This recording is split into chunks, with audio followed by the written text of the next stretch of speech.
Hi everyone, and welcome to another Equal Group webinar. My name is Zakia Ilyas and I'm a digital content creator here at Equal Group, and I will be your host for today's webinar. So as many of you may know, this week in the UK it is Mental Health Awareness Week, and a lot of you have probably come across conversations online or in person about the different aspects of mental health and the various kinds of support that is available. But one of the key areas of this topic that we really want to highlight in this webinar is the importance of being able to talk openly about mental health and well-being in the workplace. And the reason for this is because we are very aware that this topic is still such a taboo topic to discuss at work, because there's a fear of either being judged or being put at a disadvantage to your other colleagues. So then with that being said, I do want to run through what today's webinar will cover. So in the first half of the webinar, you'll be hearing from my colleague who's going to share a bit about their mental health journey.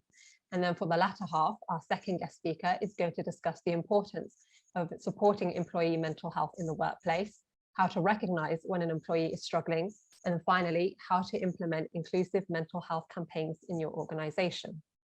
And then finally, I do want to make a quick note that this is a very safe space. So although we will be talking about sensitive topics that some of you may or may not have experience with, I do want everyone to feel comfortable. So, feel free to participate as much or as little as you like. And do remember that no question is a silly question at all.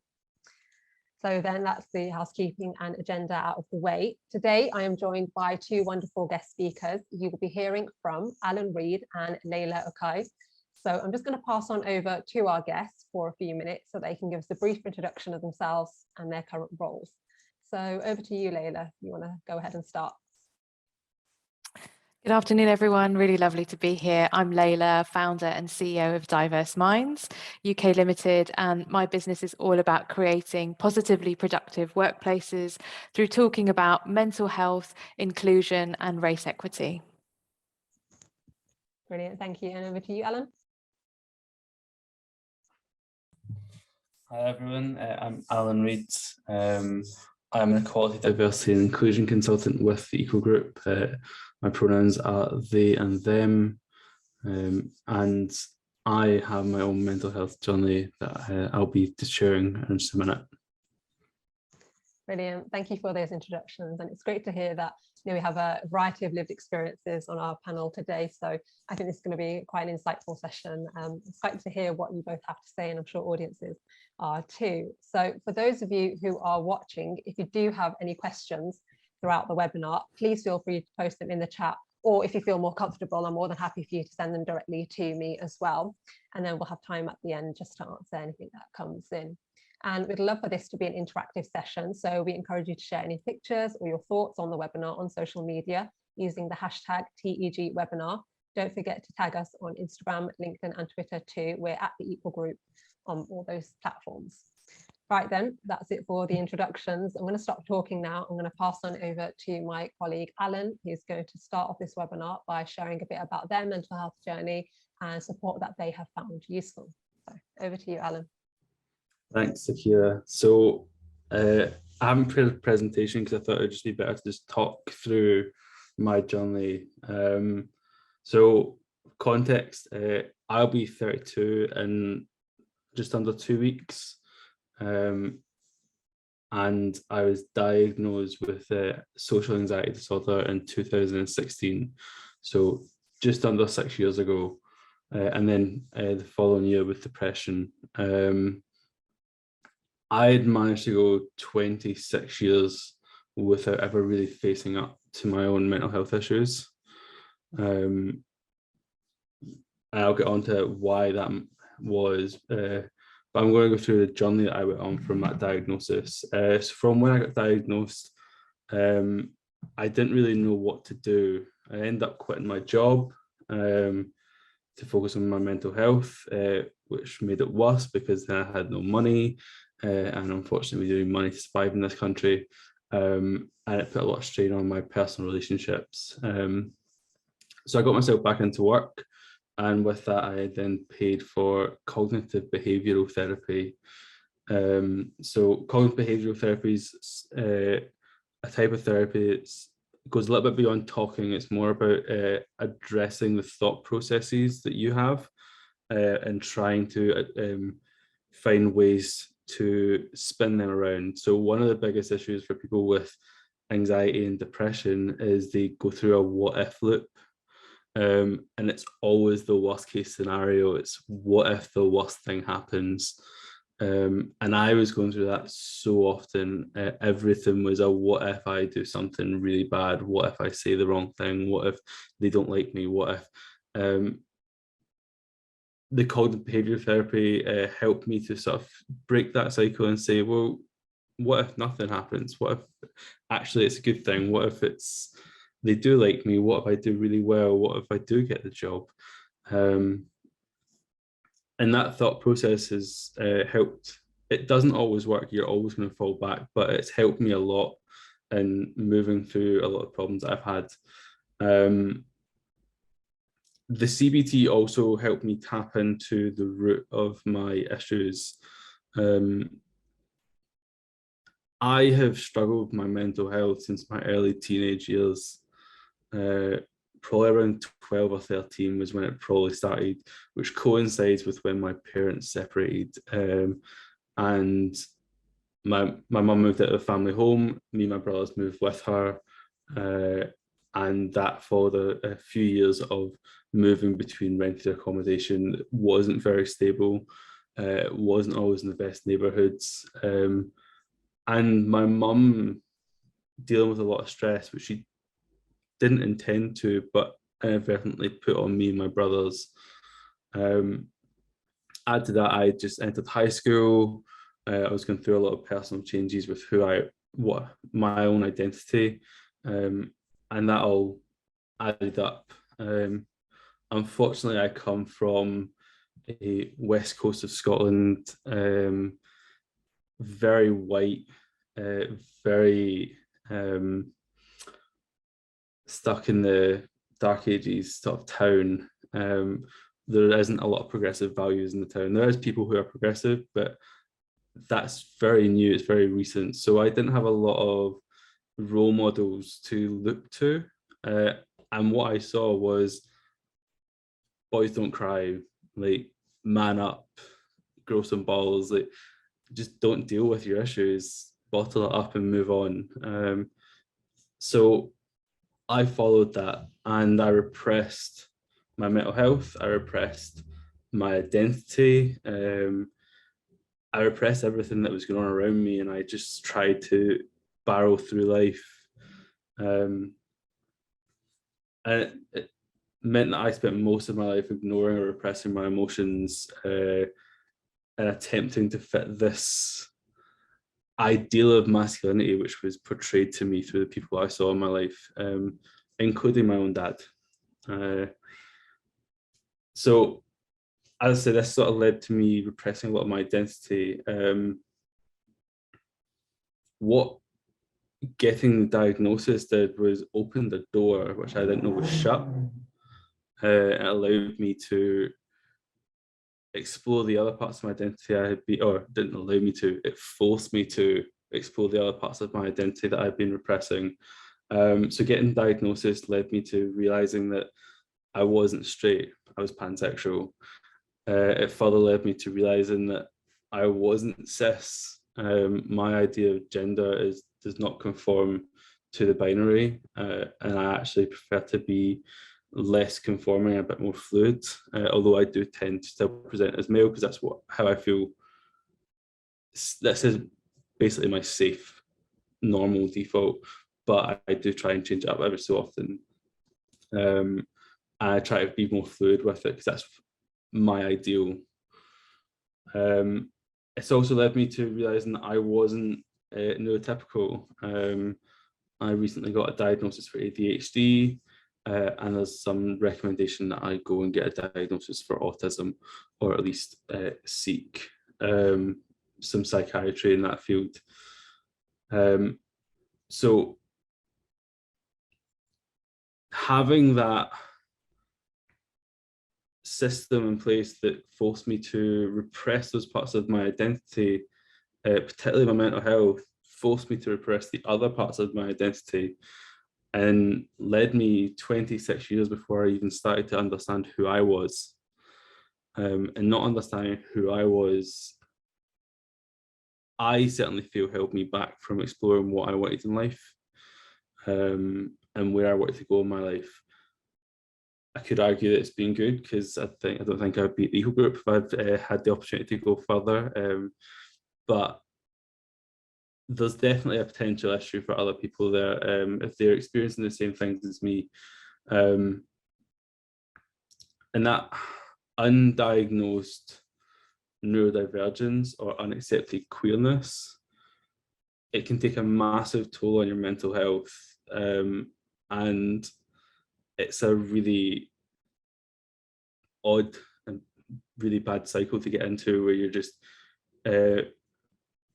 refusing to deal with one, meaning that you don't accept another, and then they just battle it out in your head, making everything worse. So that's a very quick stop of my journey. I don't want to take up too much time on it, because it's not a light-hearted conversation. But I do want to talk about some stuff that helped me. So my previous job, I worked at Network Rail. This was me pushing myself into this masculine mold. I want to be an engineer. I thought this will help me. I get to work with my hands and be really proactive and physical. And it didn't fit me. It didn't work. It didn't suit what I wanted. But what they had in place was a lot of employee support services. In particular, they had access to counselling. Like, this is not a cheap option. It's something that often only the largest companies can afford. But they had an agreement with Validium in which people could access counselling services through Validium. Accessing those counselling services really helped me talk through a lot of my issues. And it helped me open up those doors and explore who I was and understand the root of where these issues were coming from, which helped me better articulate myself to my partner, so I could actually open up to her about it, and we could work through it together. It's helped me engage in good faith with my colleagues. In Network Rail, almost none of my colleagues knew what I was going through. Very few of them knew. But at the Equal Group, I don't feel that I can't tell any of them. Everyone feels open. Everyone feels that they want to understand what we're all going through, and we want to understand each other's issues and lives, so that we can, one, improve the work that we do, but also just improve the workplace for each other. So if you've got access to counselling services, use them. And if you can afford to pay privately, if your company can't offer them, I would recommend doing it if you think you have any sort of mental health issues, even if it's just a period of hardship. One of the biggest things that a workplace can do, and I think Leyla's going to speak about this a little bit as well, not a lot of workplaces are good at identifying when people are having poor mental health, and not identifying poor mental health will, unless the person themselves is good at identifying it, that person's going to burn out. They're going to burn out hard. Even people without mental health problems can burn out, and noticing the signs of a burnout coming is a huge preventive measure to stop people having really bad mental health episodes. So it's one of those things that I think a lot of businesses need to get better at. I'm not going to continue on too long. I think Leyla's got some really, really interesting insights that she wants to get into, and I want to leave some time at the end if people have questions about what Leyla's going to talk about or what we at Equal Group do. Thank you for sharing some of your story, Allan. I do appreciate it, especially because it can be a difficult thing to do, but I'm sure that, you know, just by you doing that, a lot of people can resonate perhaps some of your story and get a sense of comfort from it as well. So thank you for sharing. As you said, Leyla is going to kind of talk more about the practical side of, identifying signs of burnout, and then also what organizations can do to really help support their employees, their mental health. So I'm going to pass on over to you, Leyla. Thank you so much, and just a huge thank you to Allan for his open and honesty. And I think it really helps us then to centre why this is so important and why workplaces need to do it. So I think the first thing to say is it is about creating systems that enhance mental well-being and therefore diminish the risk of workplace creating mental ill health. And as lovely as I think it is that there are lots of schemes out there, so perk box schemes, fruit in the kitchen, access to gyms, that's great and that's part of it. But we really have to go much deeper if we want to truly support people's mental health and well-being. And we saw from Allan's story that we're humans, we're very rich people in the sense of there are many dimensions to us, there are many facets to us. And through our life experience, that is likely to change and shift. So as we get older, we might realize something. I used to do a lot of work with adults in the workplace when I was at Imperial College who were in their 40s and 50s and only just realized that they had dyslexia. And the label and the stigma attached to that and what they were told at school meant that they were very stymied in their careers. And of course, that then impacts mental health. So we need to support people's mental health. And I said to Zakia, I'm going to talk about 3 key areas. It's the people, it's the profits, and it's the planet. And you might think, oh, what's she on about? But I think sadly, common sense isn't always common practice. Essentially, what we're saying is treat people with dignity and respect, know that there are going to be differences, know that people have working preferences, and know that people will experience ups and downs throughout their entire life. We are not robots, and even robots, I'm sure, have their rough days when their cables and their connectivity may not be optimum. I think it's great. Most UK workplaces have very robust policies and procedures. They are based on legal good practice, on things that might have happened, on updates, information from solicitors, etc. But often what happens, and if we really want to think about the person, in what I've seen in so many organizations, is this kind of one size fits all. Oh, the policy says this, I can't do that. The policy is a framework, the policy is a guide, and you have to look at the person in front of you. What is their job? What are their needs?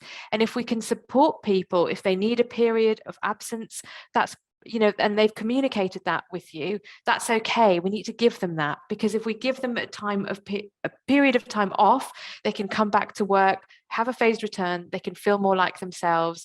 And we also know that work is actually a really important part of people's mental health recovery and physical health recovery potentially as well. Because yes, there are times where people may need to be signed off work if their mental health gets to a point where they need that space and they can't do the job in the way that they wish to.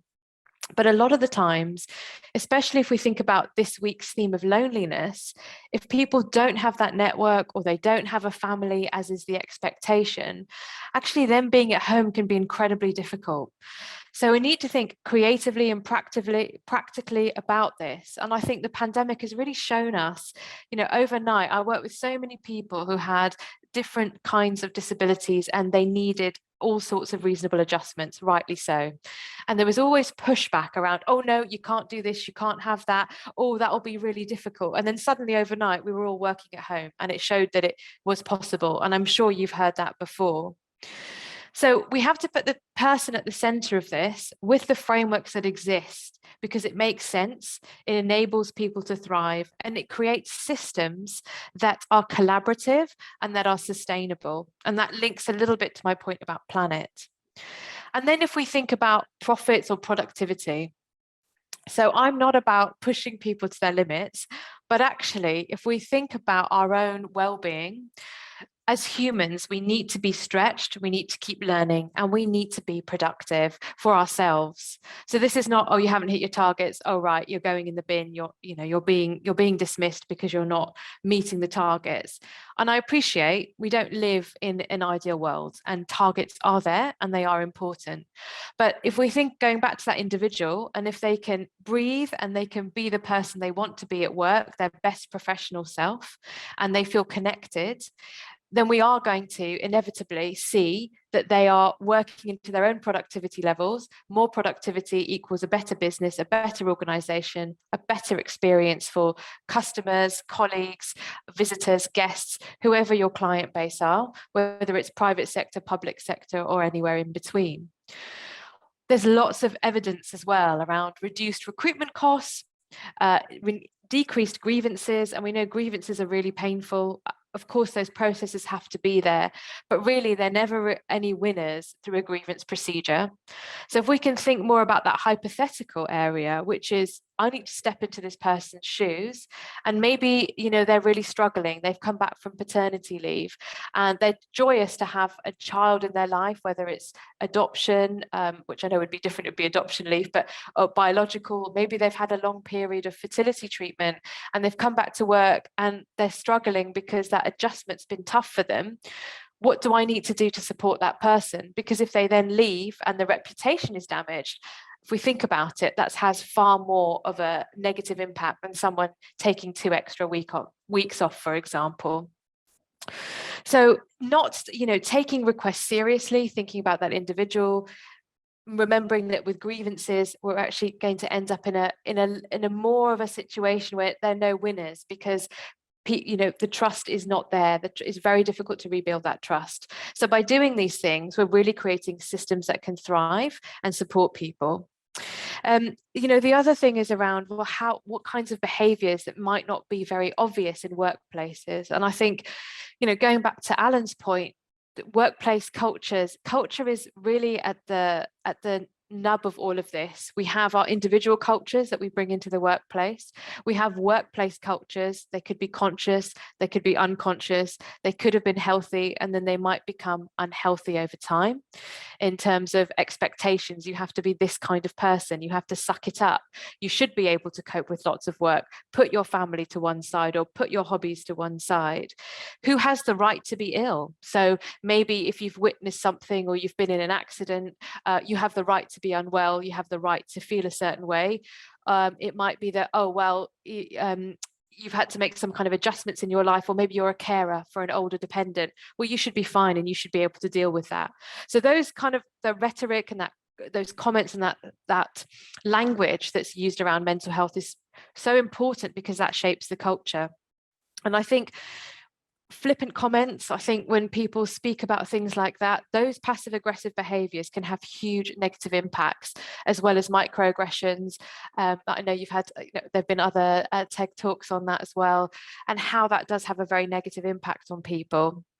And then going back to planet, if we want people to be sustainable in and of themselves, but also contribute to the sustainability of the local ecosystem, the work ecosystem, the UK's ecosystem, I think there's a lot of parallel between well-being, inclusion, inequality and diversity and environmental issues, because we know we have to do it. We know time's running out. We know that it's going to make things better, yet it's seen as a bolt-on.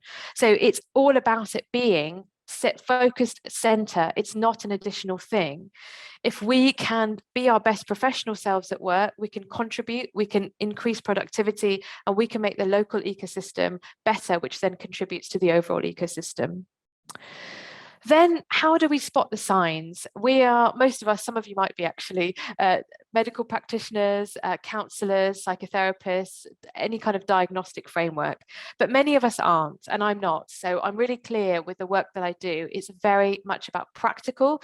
How do we make it practical? How do we feel comfortable having these conversations? And how do we support people to get help? So It is easier sometimes to recognize changes in behaviors and signs face to face rather than through a video medium. However, feedback that I've had from some people is they've actually found it much easier to open up behind a screen than face to face. So don't let that stop you. And I would say the biggest thing is any kind of change in behavior. Now, that doesn't necessarily mean someone is, has mental ill health, but you can still have the conversation and check in with someone. The other thing I often get asked or told about is, well, what if I've never met someone face to face? We've been working remotely. And so, yes, it is tricky. And I think one of the key things there is, how do you shape your one-to-one so that you can have that 5 or 10 minutes of touching base and connecting with someone before getting into the day-to-day. And Capsticks, the legal firm that I've done a lot of work with, many of their staff do a really interesting thing where they have their one-to-ones, but they also then have additional one-to-ones where they just have half an hour to say, how is everything? How's it going? Anything you want to touch base on? So it gives people the space to be able to do that. So going back to spotting the signs, any kind of change in behavior, we might see withdrawal as well. People might not put their cameras on quite regularly. They might not want to speak on the phone. There could be quite a sudden drop in performance where you think, this isn't very characteristic of this person, and I'm not quite understanding what's going on here. It could be memory, could be impacted as well, so forgetting things, and that's quite often a sign of stress. Now, that doesn't mean it's mental ill health. Many neurodivergent conditions, memory plays a part in that, in someone's neurodivergent journey, not exclusively, but how do we have those conversations and support someone? It could be that actually someone's performance really peaks because if it's extreme anxiety, they might be very high, and they might, high is not the right word. They might be very, there's a lot of adrenaline, there's a lot of cortisol, there's a lot of energy, that's the word I wanted. So they can keep going, and then there might be a crash. There could be anger, there could be irritability, there could be snapping. Again, that's uncharacteristic of that person. They may overlook health and safety. So potentially you will have protocols, I'm sure, around lone working, COVID health and safety. Maybe if it's a construction or their equipment or their certain ISO guidelines you have to follow, and that's not happening. That could be an alarm bell ringing as well. The way they engage with their colleagues, there could be lack of motivation. And there could also be little giveaways in their language, like, oh, well, what's the point of doing that? And it could be masking things as a joke. Now, if that's in someone's character, maybe not such a sign. But if there's a change, or you think, I've not seen this side of someone, that could be an alarm bell as well. People could also look very exhausted, which might be why they are turning their camera off, because sleep patterns can be very much affected. It could be using substances, we may not always know. Of course, again, that links to health and safety point. If someone's smoking, or they've started smoking again, or they've taken up smoking again, it's absolutely not for us to judge that, but to have a conversation and say, how are you? You know what, how are you? Because I've noticed that you don't seem quite yourself. And that will depend on the relationship. But those are some of the things that we can spot. And it's often the things that, if we think about times when we've not felt mentally optimum, whether it's a diagnosed mental health condition or whether we've just not felt particularly great in ourselves, we can often be the last to notice those changes. But if someone close to us says something or gives us a clue, we can say, oh yes, I've not really had time to eat because I've not been feeling particularly great, or I've been too stressed. Okay, what's been stressing you out? And having that conversation. And then finally, thinking about inclusive mental health campaigns. Allan mentioned employee assistance programs, counselling, and brilliant if your workplace do that. What I would say is make sure that your employee assistance program and your provider have information, space, and do select counsellors and therapists that can work with people from various backgrounds. So let's say there's someone in your workplace who is transitioning, and it may be that they need some support with that transitioning. It's by no means is it systemically an easy thing to do or personally an easy thing to do. Now, if that person wanted a counsellor who has background in working with people transitioning, or knowledge of the umbrella of trans issues in communities, would they be able to source someone? So these are really important questions. And of course, it's not just we fit neatly into one box. It could be that it's also around disability, not necessarily the disability in and of itself, but the barriers that people with disabilities experience because of the way in which society is shaped.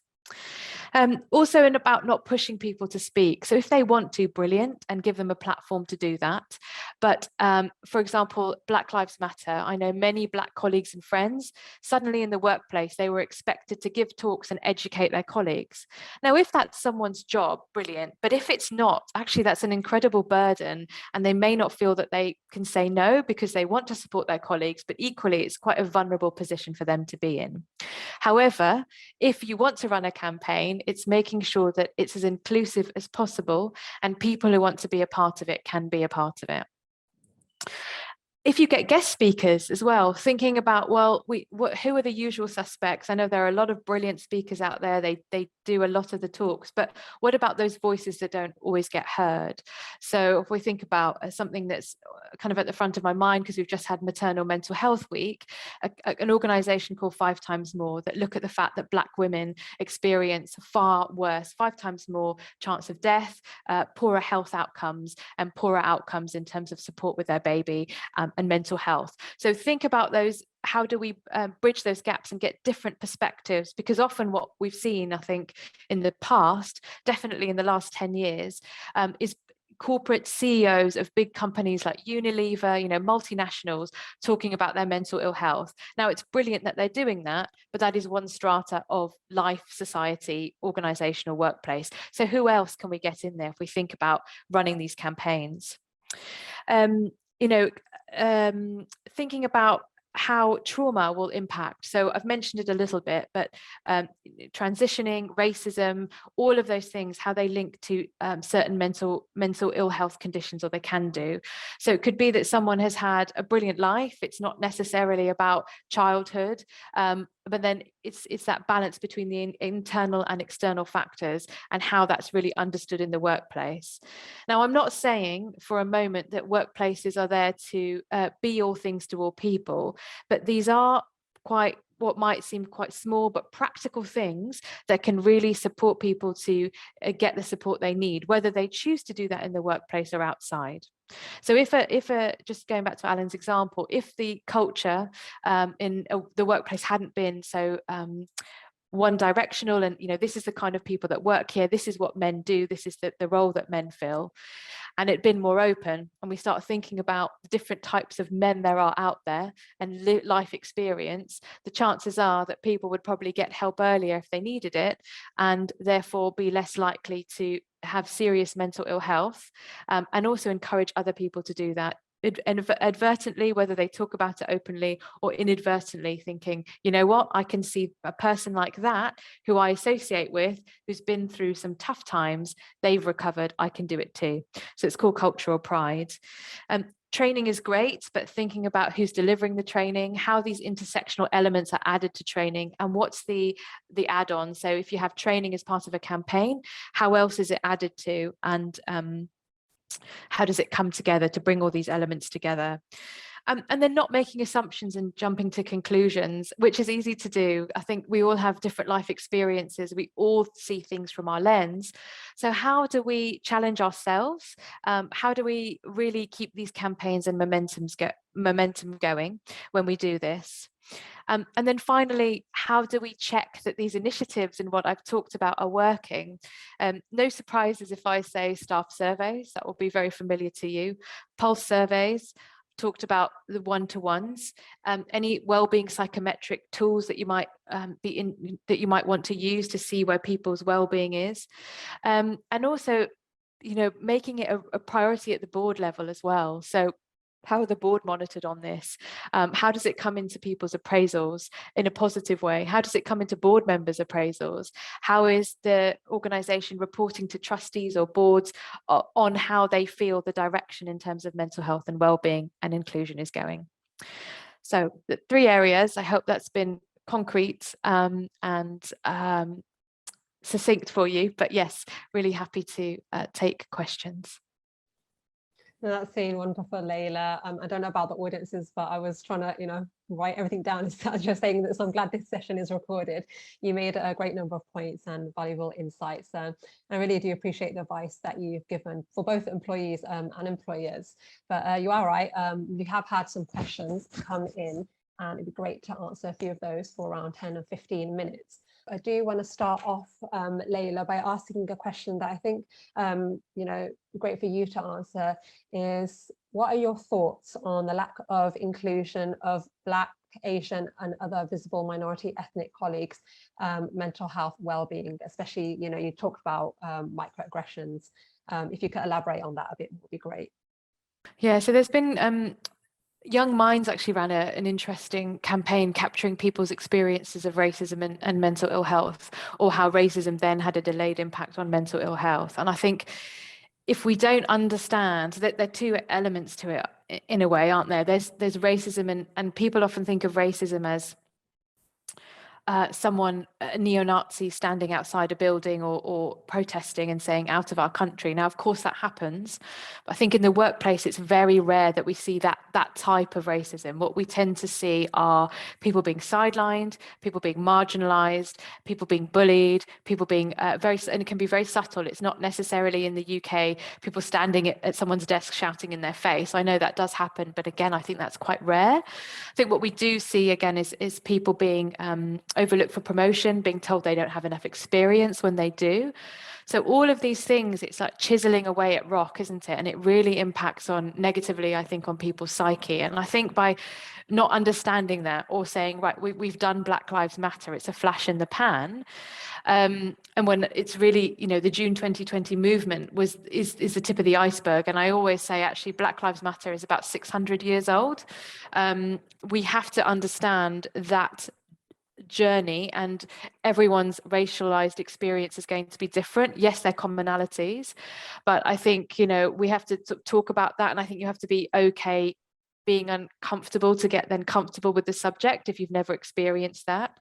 And I think by not talking about it, we're really hampering majority's understanding of how racism impacts, and we're not doing the best job we can to enable people to bring their best professional self to work and feel supported.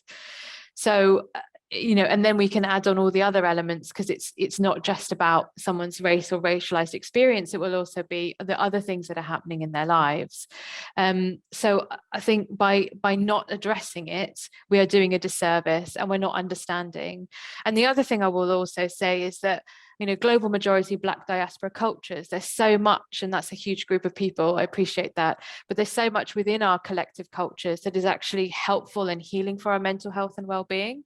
So being able to have space to practice that and to talk about that, whether it's prayer, whether it's circle groups, whether it's crafts, whether it's singing, whether it's dancing, whether it's cooking collectively.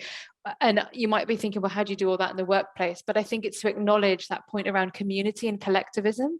And if we have that helps all of our mental health, and it can really help understanding. So I think by not acknowledging that, we're missing a huge trick in terms of healing and community in the workplace, but we're also doing a huge disservice to our staff members who want to be there and be productive and bring their best professional self to work. Thanks for that response, Leyla. And Allan, is there anything you'd like to add to that question? I think Leyla's answered it very articulately, but I think what's really interesting, Leyla and I got to speak a little bit earlier this week. Leyla's coming at us primarily with a race and ethnicity focus. It's not exclusively, but it's where she's putting most of our efforts.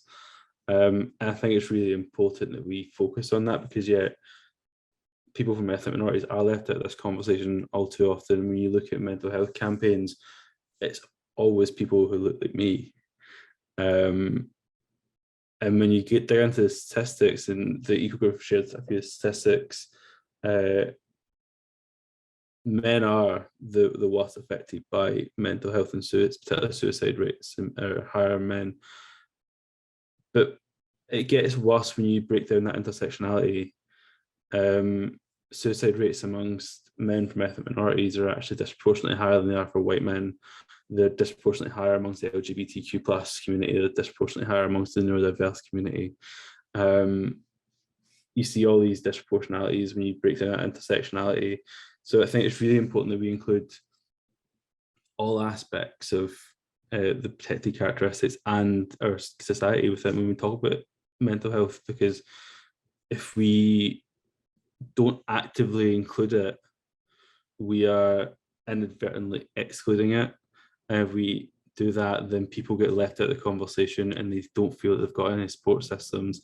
And I've spoken to people in my past, when I was at Network Rail, some of the members of the Cultural Fusion said that they felt that they struggled to access mental health services because the service that was provided was very white focused.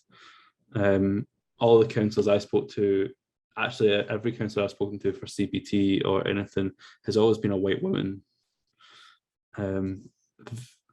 I looked through a list of counsellors in Glasgow and found that there was only one Black person offering the service that I was looking for. Obviously, I was on the whole list, there was only one Black person, and I thought that was quite shocking. So yeah. Definitely. And, you know, you brought up a great point about intersectionality, and links to the next question that I have. And that's, how do you focus on mental health issues of particular groups and a deeper intersectional understanding without alienating others then? For example, male suicide rates. I think it's like when we talk about anything, like you have to give time to specific issues. So we do this throughout the year. We have Black History Month and Women's History Month and Pride Month, and we give time throughout the year to particular parts of our society. So when we look at specific issues such as mental health, we should be talking about all of it, but we can't always talk about all of it. Sometimes we're going to have to focus on an issue. So Leyla is focusing on race. I tend to come at it from a perspective of a neurodiverse queer person. Both of those processes are fair. I get to speak from my own experience as a white neurodiverse queer person. And that I've seen the comments, and it can be really powerful for some people, and it helps other people relate to it. Whereas if we're talking about race and we allow people to share their own experience from a race perspective, it lets them feel empowered and supported. Whereas if we're only ever talking about the white experience, they get left behind and they don't ever feel that support. So yeah, it's sometimes we have to talk about the whole system holistically, but I think to really understand the different issues that are going on, we have to give time for the specifics. So whether that is your mental health caused by your lived experience through racism, through homophobia, sexism, transphobia, ableism, whatever that might have been. Brilliant. Thank you for sharing that. And Leyla, do you have anything you want to add to that? Yeah, I just want to say that often when we do something for a group of people, it helps every group. So if we think about ramps, buildings and ramps. So lots of people, I love ramps because I prefer using ramps and stairs. If people have a pram, if people have luggage, wheelchair users, okay, so it makes it really accessible. So I think the thing to remember is if we make something positive and accessible for one group, what we'll usually find is it opens the door for everyone and it doesn't tend to disadvantage another group.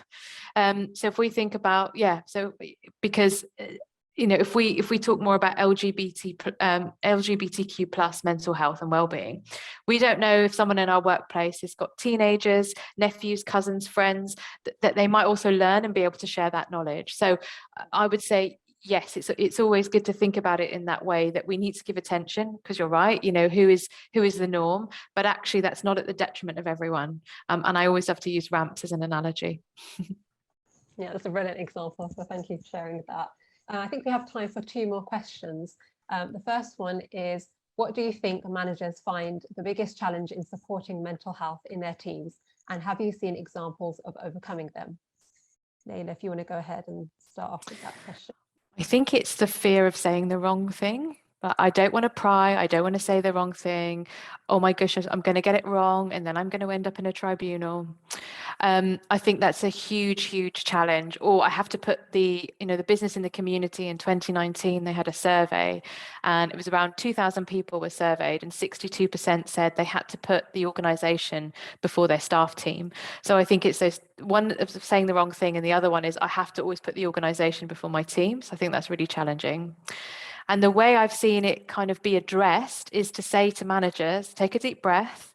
You don't have to solve everything for someone, but what you do need to do is create that space for them to speak and for you to listen, and then together decide what's going to be best. And often someone will have the solutions themselves. They just need that download time to be able to talk about it. So it could be around, I've got too much going on. Maybe I've got a sick child, or I don't know, or, I think about long COVID. So many people are experiencing long COVID. I can't do things in the same way, and we don't have a solution for long COVID yet. Okay, so, keep talking to me. I'd really like you to tell me more about this. And you get them talking. Okay, what helps you? What makes you feel better? What working pattern works better for you? You're actually not having to solve a lot for them, and they can say, oh, I can work 10 to 1, and then I like to pick things up in the evening. Okay, great. What other support do you need from me? And I know it's easy for me to talk through that when I haven't got someone in front of me, but I think that's the challenge. And I think that actually people just need to take a deep breath and think, I need to listen before I charge in with solutions. And if I do that, then by helping my team member, I am actually helping my organization. Brilliant, thank you. And Alan, is there anything you want to share on the topic? With the managers, yeah, they're scared. They don't want to say the wrong thing. And it's a big part of what holds a lot of managers back from inclusivity as well. They're scared of getting it wrong, and instead of actually doing anything, they often do nothing. I think it changes workplace to workplace and industry to industry. There's some managers who are really good at it, who do engage well with their colleagues, and if they're not sure, they go and seek support and help from particularly people leads. But I spoke about my own journey and some of the issues I had when I was in other workplaces. So particularly when I was at Network Rail. So I did 2 jobs at Network Rail as an engineer, and I was also the diversity and inclusion officer for Scotland. The systems of support in both those places were super different. The diversity and inclusion manager, which I believe Leyla might actually know as Manwar, super supportive, super conscientious, really wanted to make sure you were doing well, checked on my mental health every single day, because he knew I was struggling. Compared to my manager at the depot, who disclosed to me that his wife suffered from clinical depression and was permanently off work, couldn't work on medication. The lack of empathy I got from him was really shocking. He just did not seem to really care or get the issue that I was going through. I think that's a huge bit. Like, managers have to understand that people need empathy if they're going to open up. If you're going to be able to address their issues, if they can't see you being empathetic, they're not going to open up to you, or they're going to resist opening up, and that's going to make it really hard to solve that. That's definitely true, and that does relate to the final question that I do want to ask, and that's someone who submitted, how best can we use our mental health first aid in the workplace beyond them waiting for staff to approach them with an issue? Yeah, so there's quite a lot, isn't it? And this is always a topic, because I train mental health first aid as well. So some things that organisations have done, and again, I think sometimes the hybrid workplaces help this. So online drop-ins, drop-in times, regular events. But again, if someone feels so frightened to say anything, the likelihood of them coming may be reduced. I think promoting any the helplines that you have, making sure that, you know, we used to have at Imperial, we used to have lanyards. So if you were a mental health first aider, you'd have a green lanyard and everyone else had a blue lanyard. So people could just grab you in the corridor maybe and have a chat when we were face to face. That can be really helpful. Putting people, anyone who's a mental health first aider, their picture. So if I know it's about, the question is, you know, how do you not wait for people to approach you? But I think that can be a really useful thing to do. And just trying to say, it's, you know, it's all right, you can just touch base with us. And, you know, are there little videos that you can do? So sometimes I know there's been walls of faces where mental health first aiders talk about why they became a mental health first aider, what they can help with, the drop-in times. It feels like you can never do enough of this. And I think often people's fear is that it's not confidential. And a colleague said to me about, you know, about initiatives like this and employee assistance programs. If people feel that way, you know, you can reassure them and say something like, if they weren't confidential, how would they keep going and how would they be so successful? I appreciate the way you feel, but please, you know, tell me how that might be the case. And that can often reassure someone to sort of having a chat. But yes, those are the sorts of things I've seen working on. Anonymous chat, so you can have a chat line as well, a chat bot, and someone, either a bot or someone's there in particular hours replying to staff. I think that can work quite well as well. Thank you for sharing that. And Alan, is there anything you'd like to add? No, I think Leyla's covered that really well. She's the expert on that side of things. I think in terms of mental health first aiders, I think more companies need to be engaging with them. A lot of companies have a single person that's responsible for the mental well-being of often a large organisation, and having those mental health first aiders is really important, especially if you have them embedded within departments or offices, or even teams, if you can stretch that far. Definitely. Thank you both for sharing your insights on that. That's all we've got time for in terms of question and answers. But if you do have a question that hasn't been answered, we will be responding to everything after the session via email.